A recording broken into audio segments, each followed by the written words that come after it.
हमारी जिंदगी में अक्सर हम किसी न किसी आदर्श लक्ष्य को पाने की कोशिश में लगे रहते हैं। हम सोचते हैं कि जब तक हम उस लक्ष्य तक नहीं पहुंचते तब तक सब कुछ अधूरा है। यही सोच हमें बेचैन और असंतुष्ट बना देती है। जब हम किसी जगह जा रहे होते हैं तो जल्दी वहां पहुंचने की फिक्र करते हैं, बजाय इसके कि हम यात्रा का आनंद लें। जब हम गाड़ी चला रहे होते हैं तो अपनी मंजिल पर पहुंचने की जल्दी में होते हैं और रास्ते का सुंदर नजारा भी नहीं देखते। हम अक्सर यह भूल जाते हैं कि जिंदगी मंजिल नहीं बल्कि एक यात्रा है। अगर आप दिन भर अपनी सोच को गौर से देखेंगे तो पाएंगे कि आपका ध्यान अक्सर भूतकाल या भविष्य में भटकता रहता है।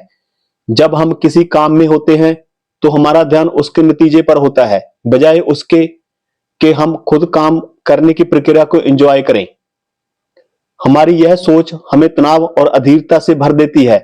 उदाहरण के लिए, जब हम वजन कम करना चाहते हैं तो हम सिर्फ परिणाम पर ध्यान देते हैं और हर दिन की प्रगति को नजरअंदाज कर देते हैं। जब हम घर पेंट कर रहे होते हैं तो बस उसे पूरा करने की जल्दी होती है, बजाय इसके कि हम हर ब्रश स्ट्रोक का आनंद लें। Chapter 3, it's how you look at it. यह वैसा ही है जैसे आप इसे देखते हैं। फूलों से सीखें जीवन का सबक। एक फूल जब कली होता है तब भी सुंदर होता है और जब पूरा खिल जाता है तब भी। फूल कभी नहीं सोचता कि उसे फुल ब्लूम तक पहुंचना है। वह हर पड़ाव में परफेक्ट होता है। हम भी जिंदगी में जिस भी स्तर पर हैं वही पूर्ण हैं। हमें बस यह समझने की जरूरत है कि खुशी गंतव्य यानी डेस्टिनेशन में नहीं बल्कि जर्नी में है। अगर हम अपने दिन भर के छोटे छोटे कामों को पूरी उमंग और जागरूकता के साथ करें तो जीवन में असली सुकून आ सकता है। बिगिनर माइंड, नई सोच अपनाएं। जब हम किसी नए काम को सीखते हैं तो हमारा पूरा ध्यान सिर्फ सीखने की प्रक्रिया पर होता है, लेकिन जैसे जैसे हम उसमें माहिर होते जाते हैं हमारा ध्यान बिखरने लगता है। उदाहरण, जब आप पहली बार गाड़ी चलाना सीखते हैं तो आपका पूरा ध्यान सड़क, गियर और ट्रैफिक पर होता है, लेकिन जब आप अनुभवी ड्राइवर बन जाते हैं तो आप रेडियो सुनते हैं, फोन पर बात करते हैं या दिन भर की प्लानिंग करते रहते हैं।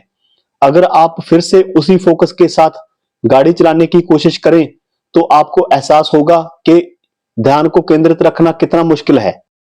मार्शल आर्ट से सीखें वर्तमान में रहना।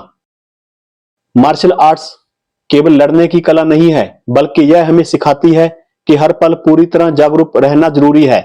जब दो फाइटर स्पैरिंग कर रहे होते हैं तो उनका पूरा ध्यान वर्तमान क्षण पर होता है। वे अपने विपक्षी की हर हलचल पर नजर रखते हैं और स्वाभाविक रूप से प्रतिक्रिया देते हैं। अगर उनका ध्यान भूतकाल या भविष्य में चला जाए तो वे हार सकते हैं। मार्शल आर्ट्स की तरह हमें भी हर गतिविधि में पूरी तरह उपस्थित रहना सीखना होगा। असली सुख कहां है? हम जिंदगी भर किसी अनदेखे सुख की तलाश में रहते हैं, लेकिन असलियत में वह हमारे भीतर ही मौजूद है। जब हम हर पल को पूरा जीना सीख जाते हैं तो हमें बाहरी चीजों से खुशी पाने की जरूरत नहीं होती। यह कोई उपलब्धि नहीं है बल्कि यह जीवन जीने का सही तरीका है। मार्शल आर्ट्स और वीडियो गेम से सीखे फोकस।